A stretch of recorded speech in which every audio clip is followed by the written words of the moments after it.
우리가 주의 말씀 앞에 나아갑니다. 한 주간 잘 살았다면 그 또한 주님의 은혜요, 또 우리가 무너졌다면 이 시간 또한 주님의 은혜가 필요합니다. 하나님, 이 시간 하나님의 백성들 안에 말씀하여 주시고 보게 하시고 깨닫게 하여 주시옵소서. 감사하며 예수님의 이름으로 기도합니다. 우리가 방역 이제 2.5단계로 가면서 오늘 보니까 이제 확실히 유튜브 실시간 들어오시는 분들이 많아지셨어요. 저쪽에 보니까 이제 거실에서 예배하는 분들도 계시고, 이쪽엔 퇴근하면서 지금 또 할렐루야. 이쪽에는 보니까 오늘 처음 뵙겠습니다.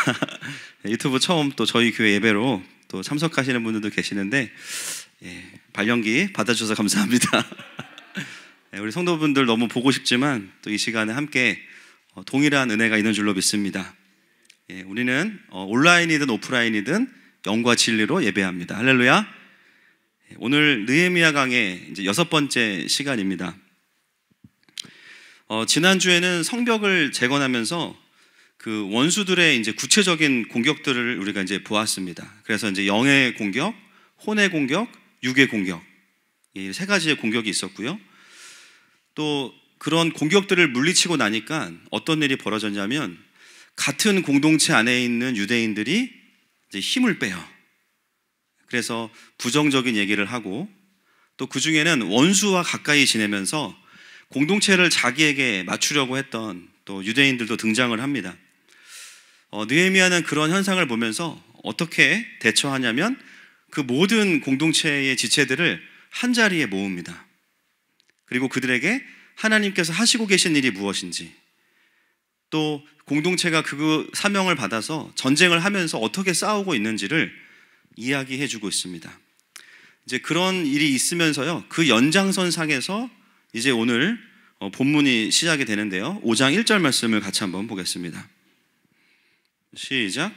그때 백성들이 그들의 아내와 함께 크게 부르짖어 그들의 형제인 유다 사람들을 원망하는데, 오늘 본문은 그때로 시작합니다. 그 말은 뭐냐면 4장의 그 큰 모임이 아직 끝나지 않았다라는 것이죠. 즉 그렇게 공동체의 분위기가 참 좋을 때, 여러분 사실 우리가 4장까지만 보고 나면 어떤 기대감이 있냐면요, 와, 이렇게 동기부여를 하고 정말 아무도 소외시키지 않고 다 일으키면 이제 5장에서는 바로 성벽 재건이 완성되었더라, 이렇게 나와야 되는데요, 오늘 5장은 굉장히 의외의 이야기를 우리에게 들려주고 있습니다. 그 이야기를 듣던 이스라엘 백성들이 갑자기 느헤미야에게 그동안 힘들었던 일들을 막 쏟아내기 시작하는 거예요. 내용은 이미 우리가 이제 읽어서 아시겠지만, 자, 2절부터 한번 볼까요? 2절부터 5절까지만 다시 한번 확인해 보겠습니다. 시작. 어떤 사람은 말하기를 우리와 우리 자녀가 많으니 양식을 얻어 먹고 살아야 하겠다 하고, 어떤 사람은 말하기를 우리가 밭과 포도원과 집이라도 저당 잡히고 이 흉년의 곡식을 얻자 하고, 어떤 사람은 말하기를 우리는 밭과 포도원으로 돈을 빚내서 왕에게 세금을 바쳤도다. 우리 육체도 우리 형제의 육체와 같고 우리 자녀도 그들의 자녀와 같거늘 이제 우리 자녀들을 종으로 파는도다. 우리 딸 중에 벌써 종된 자가 있고 우리의 밭과 포도원이 이미 남의 것이 되었으나 우리에게는 아무런 힘이 없도다 하더라. 이스라엘 공동체 안에 어떤 일이 있었냐면, 귀족들과 민장들이 백성들을, 같은 동족인 백성들을 말도 안 되게 착취하는 일이 있었던 것이죠. 5장 7절도 한번 보겠습니다. 시작. 깊이 생각하고 귀족들과 민장들을 꾸짖어 그들에게 이르기를 너희가 각기 형제에게 높은 이자를 취하는도다 하고 대회를 열고 그들을 쳐서. 아멘.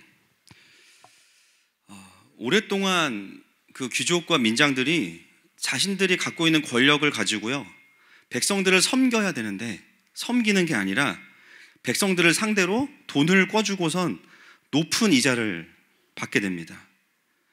여러분, 세금을 많이 거두니까 어떤 일이 벌어지냐면요, 일을 해서 세금을 내는 게 당연한데 원래 세금은 참 좋은 일에 쓰는 거 아니겠습니까?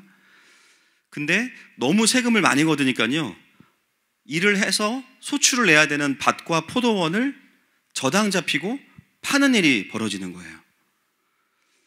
여러분, 세금이라는 것은 왜 걷어야 되죠? 국가의 어떤 공공적인 일을 하기 위해서, 그죠? 우리가 개인이 할 수 없는 일들을 나라에서 대신해주는 개념이 있는데, 그 세금의 목적은 사실은 국민과 백성들이 더 잘 살게 해주는 것에 목적이 있죠. 그런데 오늘 이 본문에 보면 세금을 말도 안 되게 걷게 됩니다. 그래서요, 집을 잃어버리고 자신의 일터를 저당 잡히거나 팔아야만 세금을 낼 수 있는 일들이 일어나고 있는 거예요. 쉽게 말하면 중산층이 다 무너졌습니다. 결국은 어떻게 되냐면요, 모든 사람들이 다 가난해지면서 곡식을 구걸해야만 하는 상황이 됐고요. 누구만 부자가 됐어요? 귀족들만 부자가 됐어요. 돈을 구워주고 엄청난 이자를 취합니다. 그리고 못 갚으면 그 자녀들을 노예로 데려가는 일들이 같은 동족인 유대인 안에서 일어나고 있는 것이죠. 여러분, 이 귀족과 민장들은 느헤미야가 오기 전에 그들을 다스리던 리더들이었습니다.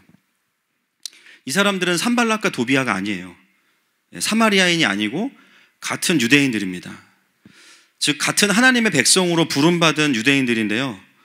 그런데 하나님의 통치를 실현해야 되는 그 리더들이 어떻게 합니까?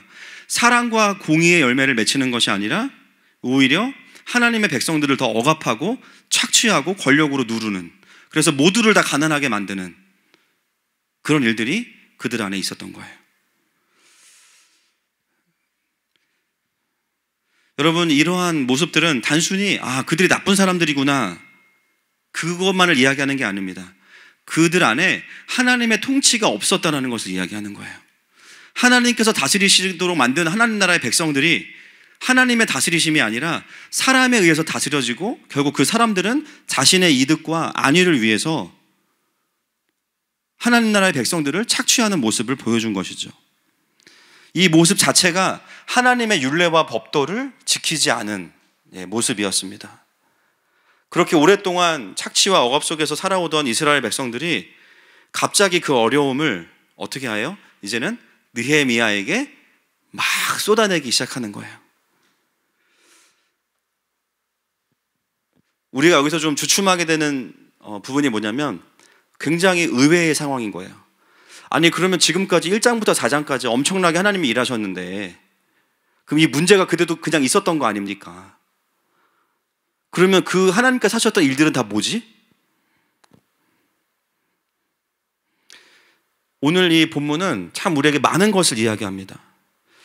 그렇게 연약하고 여전히 온전치 못한 이스라엘 백성들이었음에도 불구하고 하나님은 그들을 사용하셔서 성벽의 절반을 재건하셨어요. 그건 하나님이 하신 일이 맞습니다. 할렐루야. 우리가 연약해도요, 하나님은 하나님의 일을 하세요. 그러면 지난 시간 동안 성벽을 재건하고 함께 연합하고 하나님의 일을 했던 것은 다 위선인가? 그렇지 않다는 거예요. 오히려 오늘 5장에서 이런 사건이 터진 것은 4장까지 하나님께서 하셨던 일들이 있었고요. 또 이스라엘 공동체가 연합을 하기 시작하면서 이제는 하나님께서 더 깊은 것을 다루시기 위해서 오늘 5장에서 이 문제를 터뜨리신 겁니다. 사실 하나님이 느헤미야와 이스라엘을 통해서 성벽을 재건하시기 원하셨던 이유는 건축 자체가 목표가 아니에요. 뭐가 목표입니까? 하나님 나라의 백성을 세우는 것입니다.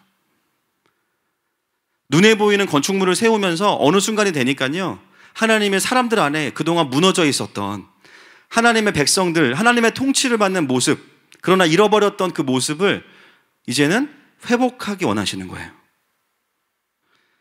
여러분, 저희 중에 수술을 받아보신 분들도 계시겠지만 어떤 치료나 수술을 받으려면요, 뭐가 필요합니까? 체력이 있어야 됩니다.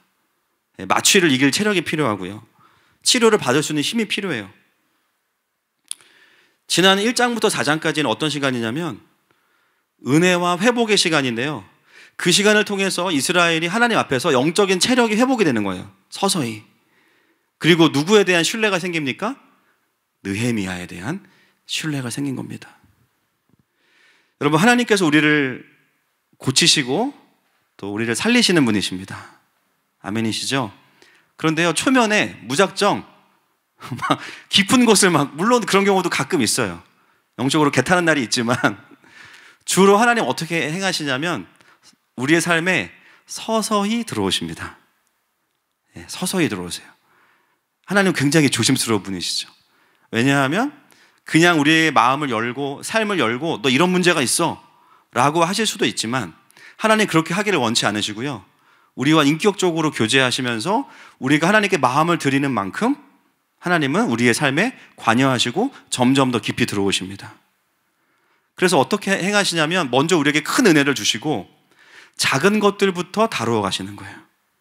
그러면서 하나님이 얼마나 안전하고 좋은 의사이신지를 우리로 하여금 신뢰하게 만듭니다.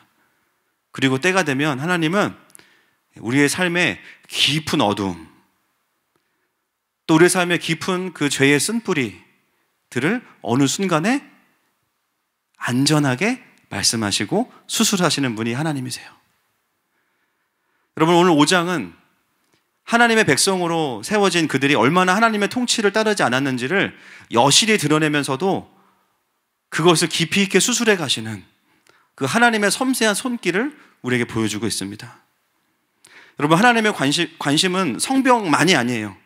사실은 하나님의 백성들의 삶과 그들의 마음 안에 진짜 하나님의 관심이 있으십니다. 우리의 삶에 하나님은 우리가 어떤 사역을 하고 어떤 봉사를 하고 얼마나 주님을 잘 섬기는지 물론 귀한 것입니다. 그러나 하나님의 가장 근본적인 관심은 어디에 있으시냐면요, 우리한테 있으세요. 사랑하는 아들아, 나는 너가 궁금하다. 사랑하는 딸아, 나는 너의 삶에 그 힘든 시간들을 내가 좀 만지기 원한다. 하나님은 그러므로 인해서 내 안에 무너져 있는 보이지 않는 성벽과 또 왜곡된 하나님의 형상을 하나님께서 직접 회복하시기를 원하시는 거죠. 그래서 오늘 이 5장은요 굉장히 귀한 본문입니다. 그동안 얼마나 이들이 그 귀족들 밑에서 얼마나 괴로웠을까요? 그죠? 집도 뺏기고 자녀도 빼앗기고 한 달 동안 열심히 일하면요 세금으로 다 내야 돼요. 먹고 살 게 없어요. 사실 그동안 그 누구도 이 문제를 제대로 이야기할 수 없었겠죠. 5절 한번 다시 보실까요? 5절 말씀 시작. 우리 육체도 우리 형제의 육체와 같고 우리 자녀도 그들의 자녀와 같거늘 이제 우리 자녀를 종으로 파는도다. 우리 딸 중에 벌써 종된 자가 있고 우리의 밭과 포도원이 이미 남의 것이 되었으나 우리에게는 아무런 힘이 없도다 하더라. 네, 우리에게는 아무런 힘이 없도다 하더라 이렇게 이야기합니다. 심각한 압제를 당하고 착취를 당하고 있음에도 불구하고 그동안 이들이 가만히 있었던 이유는 뭐냐면 힘이 없기 때문입니다. 도저히 싸울 수 있는 힘이 없어요. 그것을 문제라고 이야기하면 해결되는 게 아니라 이 귀족들이 모든 걸 다 장악하고 있기 때문에요. 어떻게 합니까? 오히려 그 사람에게 불이익을 줍니다. 유튜브에 올려요. 지금 이 귀족들이 잘못하고 있다. 다음날 노란 딱지. 예를 들면 그런 겁니다. 그리고 그 다음날 막 유튜브 채널 없어져 막. 핍박당하고. 모든 권력을 귀족들과 민장들이 잡고 있기 때문에 아무리 그 상황에 대해서 이야기한들 잡혀가거나 왕따가 되겠죠. 오늘 이 5장은요 무너진 성벽보다는 하나님 나라의 백성들의 무너져 있는 통치 구조를 다시 회복시키시는 하나님의 이야기입니다. 그래서 오늘 이 백성들이요 그 모든 서러움과 그 억울함을 누구에게 다 토해내고 있어요? 느헤미야에게 다 토해내고 있는 거예요. 오늘 그때에, 지금 이제 그때에 갖고 설교하고 있는 거, 그때가 이 의미하는 건 뭐냐면, 느헤미야가 있는 그때에입니다. 백성들을 착취하고 속이는 거짓 아비였던 귀족과 민장들이 아니라, 진짜 아비인 느헤미야가 와서 사역하는 것을 보면서 백성들의 마음이 어때요? 아, 이제 안전하다. 심지어 같은 공동체에 힘을 빼고 있는 사람들도 내치는 것이 아니라 찾아가서 설득해요. 함께 하도록 연합시키고 그들의 마음을 새롭게 하는, 그러면서도 정말 지혜롭게 전략적으로 하나님의 사명을 감당하면서도 하나님의 백성들을 식구처럼 돌보는 느헤미야를 보면서 그동안 참아왔던 모든 억눌림과 서러움이 폭발한 거예요. 여러분 자녀들 키워보신 분들 아시겠지만 유치원 정도, 이제 초등학교 고학년 넘어가면 애들이 학교에서 있었던 일을 잘 말을 안 합니다. 근데 유치원 정도 되면은 이제 다 얘기하죠, 보통. 여러분, 유치원에서 아이들이 잘 놀았던 것 같아도요, 아빠 엄마가 데리러 가면 어떻게 해요? 오면서 잘 놀았어? 그러면은 유치원에서는 그러고 이제 오면서 차에서 다 일러. 오늘 누가 내 간식 소세지를 뺏어 먹었고, 오늘 내가 이거 장난감 갖고 노는데 누가 와가지고 나를 건드렸고, 막 전부 다 고발합니다. 하루 종일 힘들었던 거 다 일러요. 왜 그렇게 할까요? 아빠 엄마니까. 이 사람은 안전해. 아빠 엄마에게는 내가 뭐든지 다 얘기할 수 있어요. 여러분, 느헤미야 5장에서 백성들이 갑자기 불만을 토하고 어려움들을 이야기하는 이 본문은 당황스러운 본문이 아니라 다행스러운 본문입니다. 느헤미야가 있었기 때문에 그동안 이들 안에 쌓여있던 깊은 억울함과 눌려있던 마음들이 다 풀어져 나오는 거예요. 백성들이 진짜 하나님의 통치대로 사역하는 아비의 리더십을 만나면 자신들 안에 있는 연약함들이요, 다 풀어져 나옵니다. 와, 이 사람 앞에서는 내가 안전할 수 있겠다. 그리고 이 사람은 내 문제를 이야기해도 되겠다. 여러분, 우리가 하나님을 만날 때 우리가 이렇게 반응하죠. 여러분, 하나님 앞에서 하나님과 친밀해지기 시작하면 어떻게 돼요? 내 삶의 모든 것들, 남들에게 나눌 수 없는 찌질한 것들도 다 나눌 수 있게 됩니다. 우리가 살아오면서 때로는 원수들에게 눌리고 상했던, 그리고 빼앗겼던 모든 서러움과 그 억눌렸던 마음들이 다 터져 나오는 거예요. 왜냐하면 하나님은 아버지시니까요. 그분 안에서는 안전하니까요. 다른 사람에게는 나눌 수 없어도 하나님과는 어떤 마음도 다 나눌 수 있기 때문에 다 말씀드릴 수 있는 거예요. 그래서 많은 분들이 기도가 길어지시는 이유는 나눌 게 많으신 거죠. 또 구체적인 이름이 나오기도 하고 막 그러니까 이제 방언으로 주로 이제 하고, 그렇죠? 주님 하고 방언으로 여러분, 하나님은 그런 분이십니다. 우리 안에 있는 모든 것들을 다 쏟아 놓을 수 있는 분이세요. 그리고 우리의 회복은 언제부터 시작되냐면 하나님과의 관계가 그렇게 친밀해지기 시작하면서부터 회복이 일어나요. 그래서 처음 태어나서 모태신앙으로 살아오던 분들이 가장 어려운 게 뭐냐면 하나님을 교회의 담임 목사님으로 생각하는 분들이 있어요. 전통적인 교회에 하나님을 무서워하고 뭔가 하나님 뜻대로 안 하면 벌 받을 것 같고, 늘 말씀드리지만 자판기 잔돈 안 나올 것 같고 지난주 예배 빠지면 이번 주에 넘어진 거 예배 빠져서 그래. 뭔가 이제 하나님을 대할 때 친밀함과 관계가 아니라 기브 앤 테이크로 생각을 해요. 하나님 하면 굉장히 형식적이고 행정적인 분. 그러나 언제부터 신앙이 깊어져요? 그 하나님이 나의 아버지시고 창조주시라는 것을 알게 되면서부터입니다. 그 하나님은 나에 대해서 모르시는 게 하나도 없으세요. 내가 일일이 다 말씀드리지 않아 다 알고 계세요. 그럼에도 불구하고 하나님, 우리가 하나님께 우리의 마음을 쏟아놓을 때 그때부터 우리가 하나님을 신뢰하는 것으로 아시고 우리의 마음을 만지시기 시작하십니다. 그 관계가 틔워지는 그 순간이 우리가 하나님과의 그 깊은 친밀감으로 들어가는 시간이에요. 그러면 언제가 제일 행복해지냐면요, 기도하는 시간이 그렇게 행복한 거예요. 할렐루야. 기도하는 시간. 말로 다 하지 않아도 주님 앞에 있으면서 그냥 그 있잖아요, 이심전심. 그죠? 블루투스 딱 연결되면요, 데이터가 그냥 무한 공유됩니다. 그러면 하나님이 그 시간에 그냥 대화가 없는데도 그냥 서로 아는 거예요. 오늘 하루가 그랬구나. 지난 삶이 그랬구나. 그러면서 하나님의 마음을 또 우리 가운데 부어주시는 거죠. 여러분, 오늘도 우리가 그렇게 예배할 때 우리 안에 있던 모든 억눌렸던 마음들이 주님께 쏟아놓아지는 은혜가 임할 것입니다. 자, 5장 6절 말씀 같이 보겠습니다. 시작. 내가 백성의 부르짖음과 이런 말을 듣고 크게 노하였으나. 느헤미야가 그 이야기를 듣고 분노합니다. 확실히 느헤미야는요, 하나님의 백성들의 아비가 맞아요. 편을 들어주잖아요. 그죠? 자, 7절 말씀 넘어가겠습니다. 시작. 깊이 생각하고 귀족들과 민장들을 꾸짖어 그들에게 이르기를 너희가 각기 형제에게 높은 이자를 취하는도다 하고 대회를 열고 그들을 쳐서. 자, 느헤미야가 그 얘기를 듣고 분노하고 나서 바로 행동한 게 아니고요, 7절에 보니까 뭐 했어요?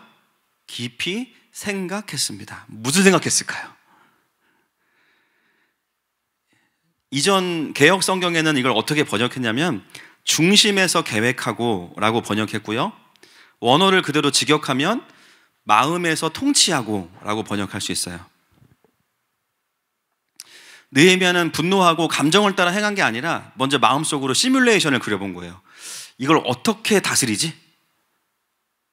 그러면서 이걸 내가 행하기 위해서 고려해야 될 사항은 뭘까?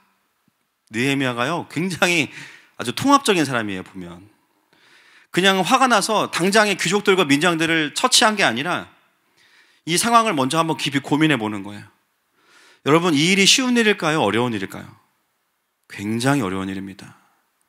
왜냐하면 말 그대로 이 귀족과 민장들은 우리가 말하는 소위 기득권층에 있는 사람들입니다. 딥스테이트라고 그러죠. 기득권층. 말 그대로 오랫동안 그 예루살렘 유대인 사회에서 본토를 지키면서 모든 기득권을 다 가지고 있어요. 지금으로 따지면요, 뭐 입법, 사법, 행정, 뭐 여론, 언론 다 가지고 있는 거예요. 근데 느헤미야는 어때요? 본토 출신이 아닙니다. 이 땅에 살아보지도 않았어요. 처음으로 그 땅에 그냥 임명이 돼가지고 와서 이 땅을 개혁한다고 하는 거죠. 만약에 느헤미야가 뭔가를 잘못하는 순간, 이 귀족들과의 사이가 갈라지는 순간 어떤 일이 벌어질까요? 현지의 모든 기득권을 가지고 있는 이 귀족들이 반란을 일으킬 수 있습니다. 이 일은 정치적으로 본다면 굉장히 부담감이 큰 일입니다. 잘못 손댔다가는 이거는 본전도 못 찾아요. 그럼 어떻게 됩니까? 성벽을 재건하는 일도 타격을 받을 수밖에 없죠. 느헤미야가 깊이 생각했다라는 것은 결코 이 일이 쉬운 일은 아니었다라는 겁니다. 그런데 느헤미야는 생각하고 나서 마음이 정해졌어요. 아, 이 일은 해야 돼. 왜냐하면 하나님께서 원하시는 거야. 그냥 백성들 간의 분쟁을 조정하는 게 목표가 아니라 이 문제가 해결되지 않으면 성벽을 완성해도 백성들의 삶에 진정한 하나님의 통치가 없기 때문입니다. 느헤미야가 어떻게 해요? 마음의 칼을 뺍니다. 그리고 마음의 결심을 하고 이제 행동하는데, 느헤미야가 무슨 생각을 했는지는 7절 이후에 나오는 느헤미야의 행동을 보면 알 수 있겠죠. 그 마음의 통치를 해본 거를 그대로 시뮬레이션을 이제 적용하니까. 자, 느헤미야가 어떻게 이걸 대처하는지를 보겠습니다. 8절 말씀 시작. 그들에게 이르기를 우리는 이방인의 손에 팔린 우리 형제 유다 사람들을 우리의 힘을 다하여 도로 찾았거늘 너희는 너희 형제를 팔고자 하느냐? 더구나 우리의 손에 팔리게 하겠느냐 하매 그들이 잠잠하여 말이 없기로. 네, 보십시오.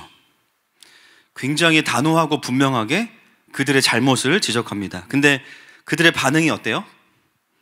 잠잠하여 말이 없기로. 여러분, 이걸 우리가 전문 용어로 일십이라고 합니다. 카톡을 보냈는데요, 읽었어. 답이 없어. 이 잠잠하기로가 굉장히 애매모호한 말이에요. 그러니까 이 말을 듣고 귀족들이 바로 아이고 잘못했습니다 라고 한 느낌이 아닌 거예요. 이게 뭔가 지금 굉장히 애매한 상황이고요. 이 침묵은 약간의 긴장감을 주고 있습니다. 반항을 하진 않지만 틀린 말이 아니니까 바로 회개하거나 또 삶을 돌이키지도 않아요. 이 침묵은 뭔가 보류되어 있다는 것을 의미합니다. 근데 이 귀족들이 언제 그 메시지 앞에 이제 굴복하게 되냐면요, 10절과 11절 보겠습니다. 시작. 나와 내 형제와 종자들도 역시 돈과 양식을 백성에게 꾸어 주었거니와 우리가 그의 이자 받기를 그치자. 그런즉 너희는 그들에게 오늘이라도 그들의 밭과 포도원과 감람원과 집이며 너희가 꾸어준 돈이나 양식이나 새 포도주나 기름의 100분의 1을 돌려보내라 하였더니. 자, 어디서 이들이 이제 뒤집어지냐면 바로 10절과 11절입니다. 여러분, 10절에 보시면 본문을 잘못 보는 분들은 오해하실 수 있어요. 뭐야? 느헤미야가 그렇게 난리를 치더니 자기도 돈을 꿔줬어? 거기에 속한 친척과 종들도 똑같네? 라고 생각할 수 있지만 사실 여러분, 느헤미야는요 지금 전부 다 여기까지 오면서요 웬만한 비용들은 다 사비를 털어서 이제 하고 있고요. 제가 이제 여러 가지 성경 버전을 찾아봤어요. 이게 문맥상 그럴 리가 없거든요. 근데 NAB 버전에 보니까요, NAB입니다. 거기에 명확하게 뭐라고 번역했냐면 without charge라고 되어 있습니다.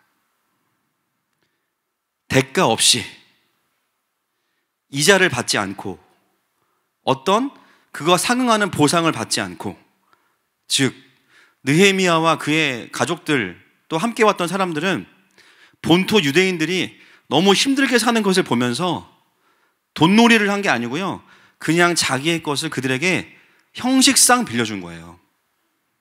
이자를 바라고 빌려준 게 아니에요. 그런 거 있죠. 말만 빌려주는 거 있죠. 나중에 돈 여유되면 갚으세요. 그런 거 있잖아요. 그 말 그렇게 고마워요. 그죠? 평생 여유가 안 될 거니까 우리는. 할렐루야. 그죠? 그게 왜 그런 이야기를 합니까? 이게 참 빌리는 입장에서 그도 있지만 빌려주는 입장에서도요, 사실은 돕고 싶은 마음이 큰데 또 빌리는 입장이 어떨지 모르니까 우리가 그 말을 꼭 붙이는 거예요. 이거 그냥 너 가져도 되는데 나중에 여유되면 갚어. Without charge. 여유되면 갚어. 그동안 그 땅에서 하나님의 백성들을 그렇게 압제하고 착취하던 그 귀족과 민장들의 침묵이 깨지는 곳이 어디냐? 바로 여기예요.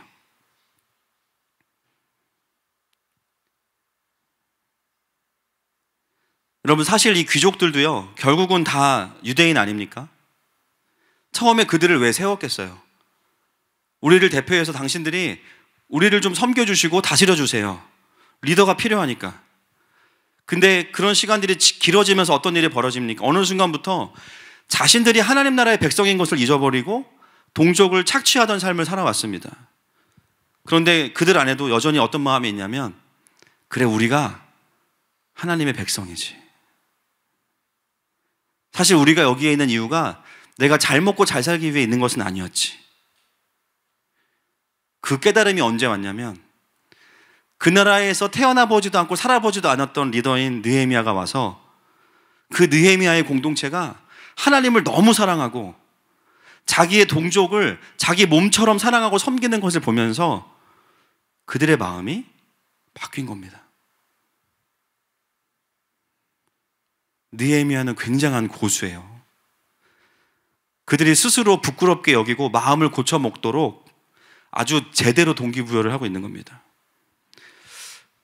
느헤미야가 귀족들을 돌이킨 방법은 이 적폐 세력 다 감옥에 보내고 막 인민재판 해가지고 다 감방에 보내고 막 사형시키고 막 재산 몰수하고 그렇게 안 했어요.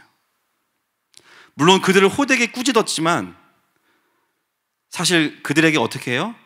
진짜 하나님을 사랑하고 하나님의 백성을 사랑하는 리더는 어떻게 살아가는지를 그냥 이야기해주고, 느헤미야는 그 땅에 와서 짧은 시간이었지만 그 삶을 살고 있었던 것이죠. 느헤미야가 이 귀족들을 또 이 민장들을 돌이키게 했던 방법은 그들을 처단하는 것이 아니라 그들을 결단시키는 것이었습니다. 그들의 마음을 새롭게 해서 다시 백성들을 섬길 기회를 주시는 거예요. 여러분, 제가 늘 말씀드리지만, 목사님 저는 교사할 자격이 없어요. 그만둘래요. 저는 올해 실패했어요. 그만둘래요. 실패했으면 될 때까지 해야 됩니다. 할렐루야. 저도 목사 자격이 없어요. 그래서 내려놓는 게 답이 아니라니까요. 주님이 잘하고 있다라고 할 때까지 하는 거예요. 너는 그동안 잘못했으니까 사형이야, 이게 아니라 그동안 너가 많이 착취했지, 너 일로 와봐, 너 회개해. 곤장 몇 대 때리고선 너 이제부터 더 열심히 하나님을 섬겨, 더 열심히 하나님의 백성들을 위해 봉사해. 그게 그 자리를 준 하나님의 뜻이야. 단순히 그들을 처형시키고 끝내는 것이 아니에요. 속은 시원할 수 있겠죠, 그러면. 그런데 왜 느헤미야는 그 방법을 선택하지 않고 그들을 본질적으로 다시 일으킵니까? 그들 또한 하나님의 백성들이기 때문입니다.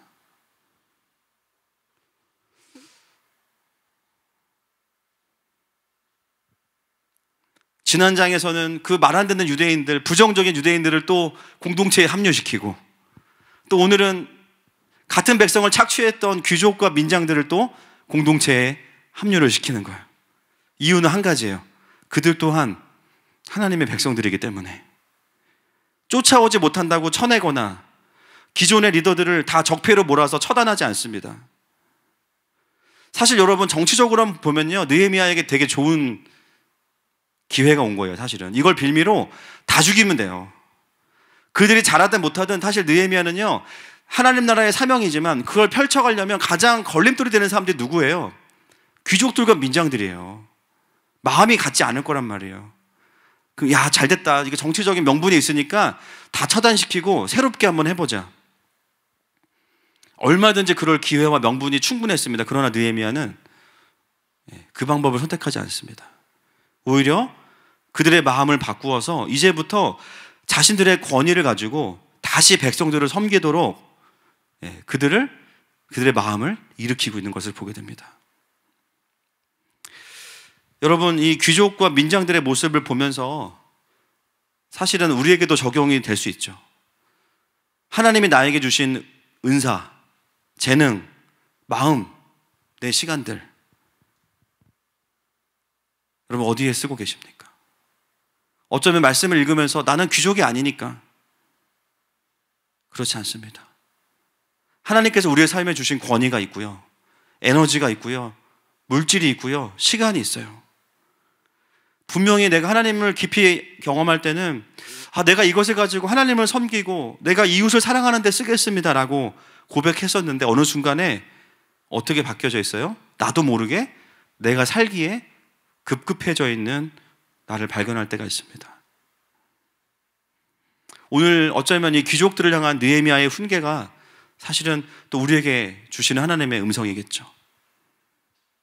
여러분, 오늘 우리의 마음속에 이 느헤미야의 사랑의 훈계가 우리의 마음을 새롭게 할 것입니다. 할렐루야. 그렇게 해서 다시 하나님 우리를 처단하시는 게 아니라 함께 데려가길 원하시는 거예요. 제가 정말 느헤미야도 그렇고 하나님의 통치를 받는 리더들을 보면서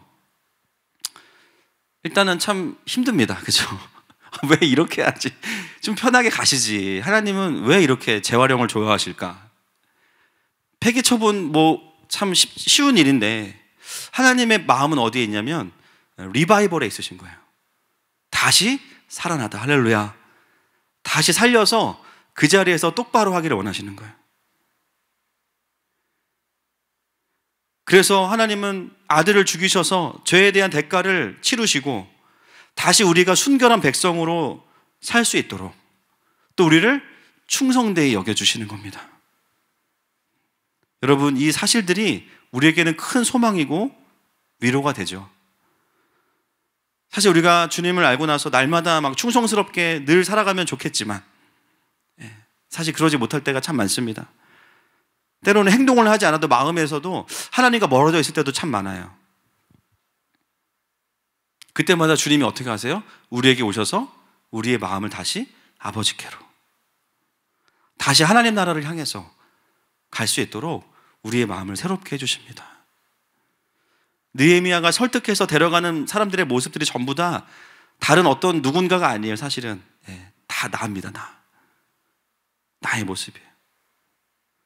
만약에 다 심판했다면 성벽 재건의 영광에 참여할 수 없었을 겁니다. 우리는. 그러나 주님 어떤 분이세요? 오히려 우리에게 오셔서 용서해 주시고 다시 기회를 주시는 분이 우리의 하나님이십니다. 그래서 하나님은 하나님의 이름 중에 하나가 뭐냐면 재활 전문가이십니다. 할렐루야.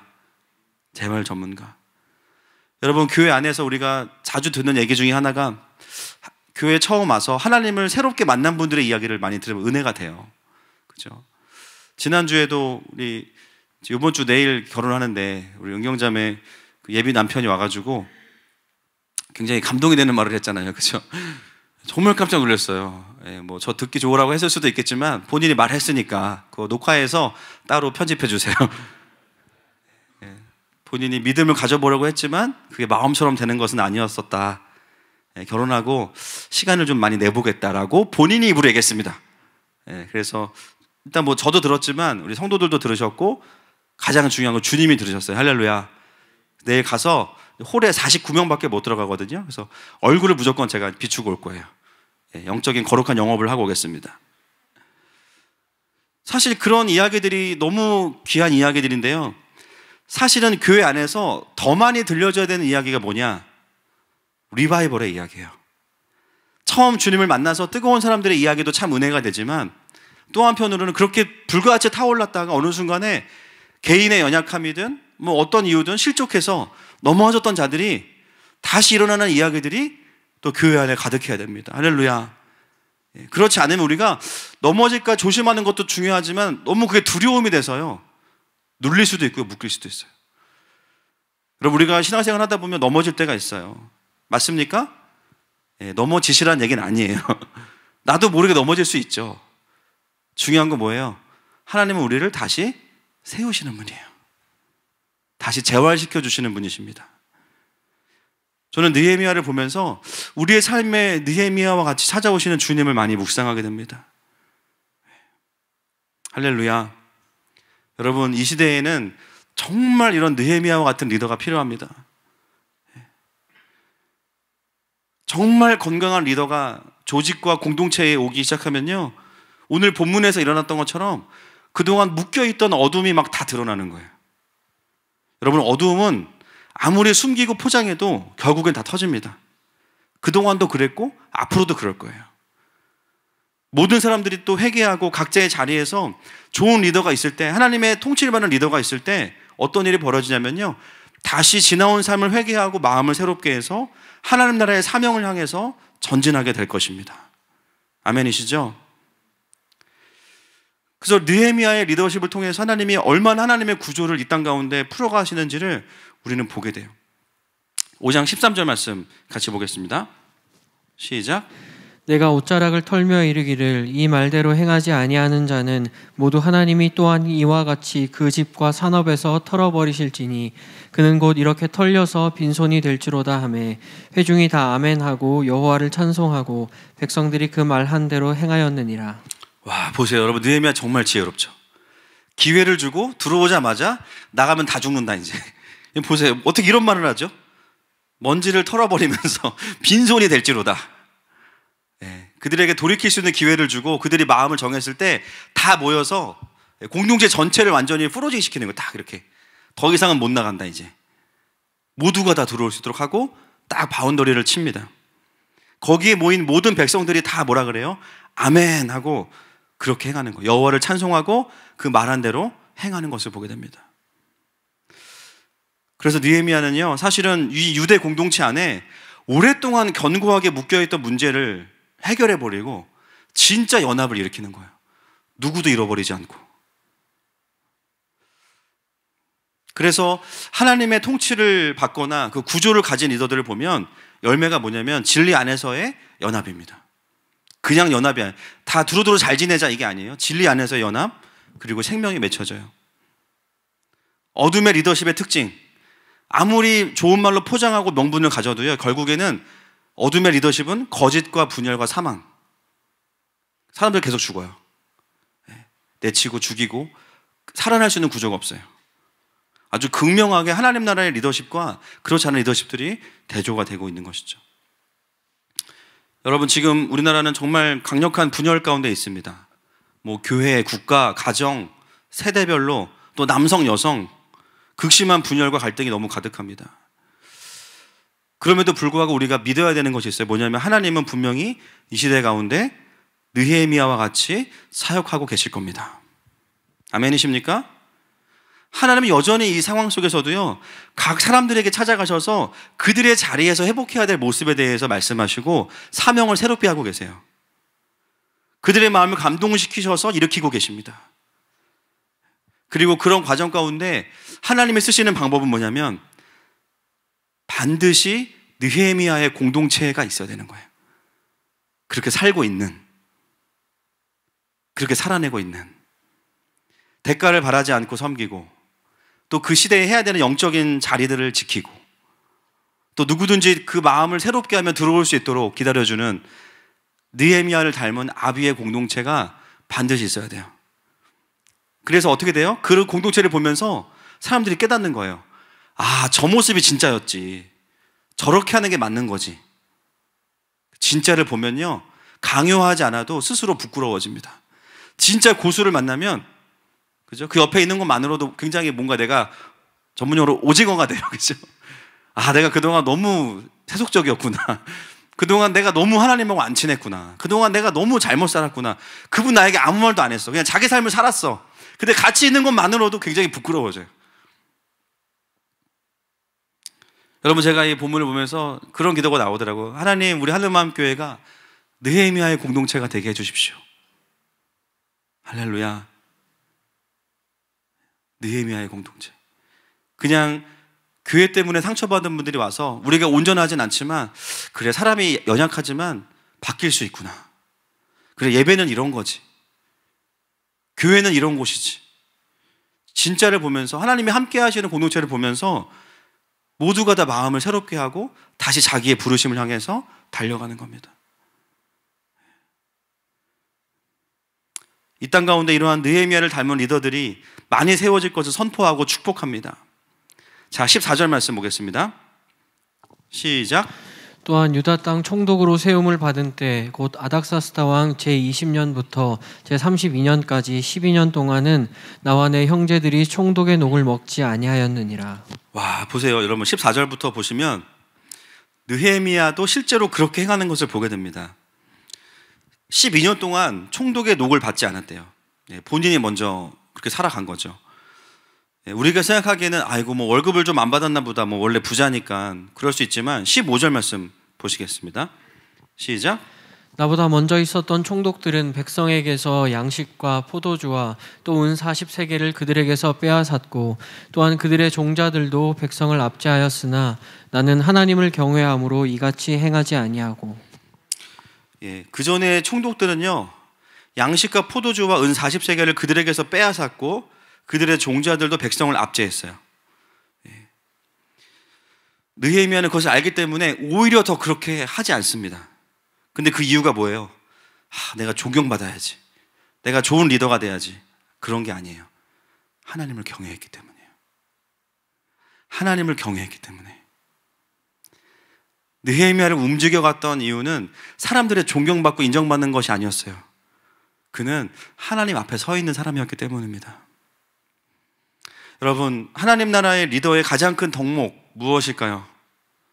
착해야 되고 능력 있어야 됩니까? 그럼 전 여기서 내려가야 됩니다. 우리 모두에게 주시는 첫 번째 덕목은 뭐냐면 하나님을 경외하는가. 여러분, 하나님 나라의 리더십은요, 이게 되면 다 되는 거예요. 결국 무슨 문제가 터지면 이게 안 됐기 때문이에요. 개인 경건이 가장 중요한 사람들 목회자들입니다. 그리스도인들 결국 무슨 문제예요? 윤리와 도덕의 문제 이전에 하나님을 경외함의 문제인 거예요. 성품, 윤리 다 여기에 들어 있습니다. 여러분, 하나님을 경외하는 리더가 어떻게 부정부패하겠어요? 하나님을 경외하는 리더가 어떻게 하나님의 백성들을 함부로 대할 수 있겠습니까?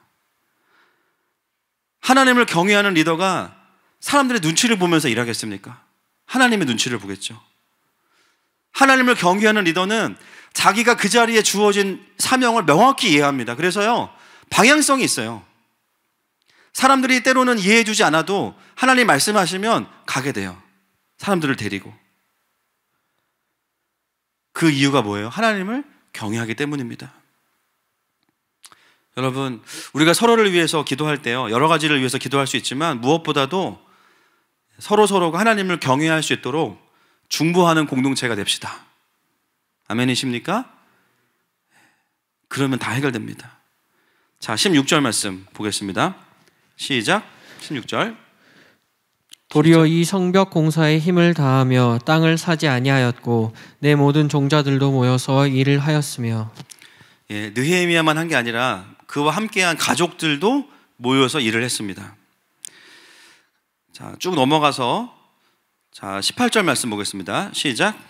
매일 나를 위하여 소 1마리와 살찐 양 6마리를 준비하며 닭도 많이 준비하고 열흘에 한 번씩은 각종 포도주를 갖추었나니 비록 이같이 하였을지라도 내가 총독의 녹을 요구하지 아니하였음은 이 백성의 부역이 중함이었더라. 와, 여러분, 제가 그 배경을 좀 공부해 보니까 총독들은 자신들이 부임받은 그곳에서 음식을 공급받을 수 있는 권한도 있거든요. 권리가 있는데요, 그것도 받지 않아요. 근데 뭐 햇반 몇 개 수준이 아니라 보세요. 매 끼마다 소 1마리와 살찐 양 6마리, 치킨도 많이 준비해야 돼요. 그죠? 열흘에 한 번씩은 각종 포도주. 와, 이때 백성들 중에 우리 이기원 전사 같은 분들이 많았던 것 같아요. 아니 뭐 식사 하나에 뭐 소 한 마리씩 그냥 계속 그냥 원앙 소리 나듯이 그냥 계속 가는 거예요. 이거를 구체적으로 적어 놓은 이유가 뭐예요? 얼마나 느헤미야가 자신의 권리들을 포기했는지를 이야기하고 있는 거죠. 누려도 되고 아무도 이야기하지 않지만 그러나 누리지 않아요. 그 이유는 뭐냐면, 두 번째가 뭐냐면요, 백성들의 얼마나 그 부역이 중요한지 알고 있었기 때문이에요.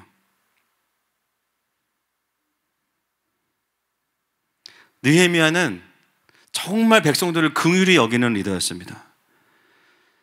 자기가 얼마나 많은 피해를 감수했는지를 자랑하고 싶은 게 아니라 뭐라도 내가 이 백성들의 그 일에 좀 동참하고 싶다, 그 마음이 있어요. 자기가 누려야 되는 것도 누리지 않고, 그러면 그걸 누가 먹겠어요? 백성들이 먹겠죠. 제가 느헤미야를 보면서 와, 정말 이 아비의 리더십, 어른의 리더십이구나 생각이 들었어요. 아비의 리더십은 자신에게 주어진 자들의 어려움을 살핍니다. 그리고 어떤 방식으로든 그 부담을 함께 지거나 해결해요. 미성숙한 리더들은 어떻게 해요? 반대로 하겠죠. 자기 힘든 것만 생각해요. 아랫사람들을 갈아서 자기가 성공하고, 아랫사람 때문에 자기가 피해를 보거나 감수하는 것을 싫어합니다. 그들의 부담을 덜어주지 않아요. 그래서 그 구조 안에 있으면 계속해서 사람들이 어떻게 돼요? 말라가거나 죽어갑니다. 그러니까 직장 생활을 하면서 힘들어질 수밖에 없는 게 사실은 아비의 리더들이 많지 않기 때문이에요, 도시 안에. 그러나 느헤미야는 정말 전형적인 아비의 리더였죠. 14절 이후에 나오는 느헤미야의 모습은 하나님을 경외하면서 하나님이 그 세우신 백성들을 긍휼히 여기면서 함께 그 고난에 동참하는 리더십의 모습을 우리에게 보여주고 있습니다. 여러분, 이 모습이 누구죠? 예수님이에요. 예수님이에요. 하늘의 보좌를 버리고 오셔서 죄로 인해서 고통받는 우리와 함께 그 고통을 받으시면서 내가 왕이다 라고 하시지 않고 오히려 십자가에서, 사형수들이 달리는 그 십자가에서 돌아가신 바로 겸손의 왕 예수 그리스도. 느헤미야를 보면 볼수록 정말 예수님이 떠오릅니다. 그 영광들을 다 취하지 않으시고 오히려 모든 죄의 대가를 본인이 다 자기의 피로 지불하시면서 자기의 백성을 사랑하신 긍휼로 인하여서, 그분의 긍휼로 인하여서 우리가 나음을 입은 것이죠. 여러분, 예수님은 하늘에서 우리를 구원하신 게 아니라 이 땅에 내려오셔서 우리를 구원하셨습니다. 빌립보서 2장 5절부터 8절 말씀 같이 읽겠습니다. 시작. 너희 안에 이 마음을 품으라. 곧 그리스도 예수의 마음이니 그는 근본 하나님의 본체시나 하나님과 동등됨을 취할 것으로 여기지 아니하시고 오히려 자기를 비워 종의 형체를 가지사 사람들과 같이 되셨고 사람의 모양으로 나타나사 자기를 낮추시고 죽기까지 복종하셨으니 곧 십자가에 죽으심이라. 아멘. 늘 성탄절이 올 때마다 저는 슬픕니다. 우리 주인님이 또 힘든 날이시잖아요. 성육신 하신 날 얼마나 힘들어요. 창조주가 말구유에 오신 날, 상상할 수 없어요. 조금 속상한 날입니다. 누구 때문에? 나 때문에. 그 복음을 아는 사람들은 닮아갈 수밖에 없어요. 내가 느헤미야가 돼야지 하지 않아도 내가 보고 있는 리더가 그런 분이기 때문에 그 삶을 살 수밖에 없는 거죠. 말씀을 좀 정리하려고 합니다. 찬양팀 나와주시고요. 오늘 우리는 성벽을 재건하면서 사실은 이스라엘 안에 보이는 성벽보다 사실은 보이지 않는, 무너져 있는 그 영적인 성벽, 그 마음의 성벽을 다시 재건하시고 그들 안에 깊은, 오랫동안 묵혀져 있던 문제를 다루시는 그 하나님을 보게 됩니다.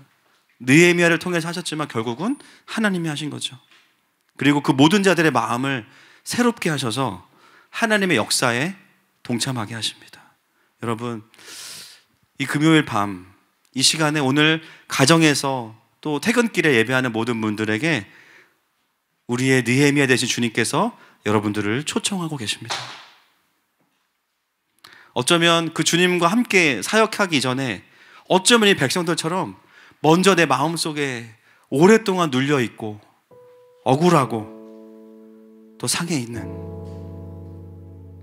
그 마음들을 먼저 드려야 되는 분들이 계실 거예요. 우리가 이 시간에 다른 어떤 것보다 먼저 그 주님 앞에 나아가셔서 우리의 마음을 좀 주님께 그렇게 올려드렸으면 좋겠습니다. 여러분, 그분 안에 있으면 안전합니다. 모든 것을 다 이야기할 수 있어요. 여러분, 한 주간 살아오시면서 누구에게도 말하지 못한 서러움이 있으십니까? 오늘 그 주님 앞에 함께 좀 나아가십시다.